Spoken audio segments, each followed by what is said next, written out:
You know, first you're all in love, you're all lovey-dovey and stuff, and then you spend enough time with each other, you see each other every day, and all of a sudden you're like, the problems start, you know? So the arguing start, disagreements about money, the disagreements about where our lives should go, what store we should shop at, even stupid stuff. So we're basically telling God that we're complaining to Him about all the little things.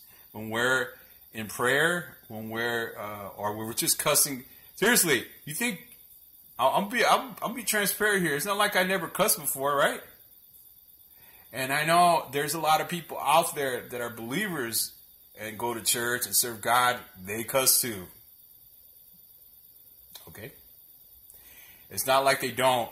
What I'm trying to say is that you think that we complain to God. We tell Him, hey, what's going on here? I thought we had a deal. I thought you were going to help me out with something. Because when we look at God as our own little genie in a bottle, and He doesn't live up to what our expectations. It's not that He won't live up to them. It's because He doesn't think that's best for us. He doesn't think that's right for us. He doesn't think that's the best thing we should be doing. So that's exactly, I want to compare this preaching, this scriptures, one series of scriptures versus to the unfaithful wife, the way God looks at us like a prostitute. You know, what does a prostitute do, right? She sells her body for sex, money, some strange guy. Same thing, Israel. They were lusting. Go back to that. Number 8, it says here, they are well-fed, lusty stallions, each neighing for one another man's wife. He's not necessarily saying, like I said, the adultery thing. He's talking also about the idolatry, about worshiping other gods, being unfaithful to God. We've all been unfaithful. None of us.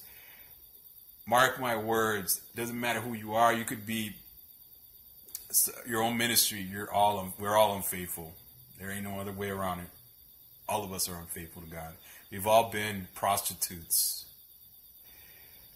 That's the way God looks at us when we're unfaithful to Him. When we burned every bridge. When we've pretty much called it quits on Him. Because He'll never quit on us. We're nothing but a bunch of prostitutes.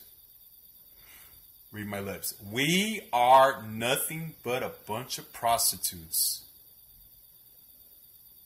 Wow, right? It's not because I'm trying to insult anybody. It's just, that's what the word says. Looked it up. Had to study it, make sure everything was right. Everything was spot on. Maybe it might not be everything because, like I said, I'm not a college professor. I'm not a straight up theologian here. I'm just a man whose life got transformed and got compelled to go in front of his on his phone on camera to do this. So think about it when you get tired. When you get tired, you get fed up with Him. Think about it. Just the same thing an unfaithful wife, an unfaithful husband, we are to Him. Because He cares about us. And it's just so hard because we can't see Him. But we sure can feel Him, experience Him. If we just, press in, we will be. If we all just go to church, and I've been to services where people, the worship stops and everybody becomes quiet, and we start to experience Him, and there's just uncontrollable sobbing going on.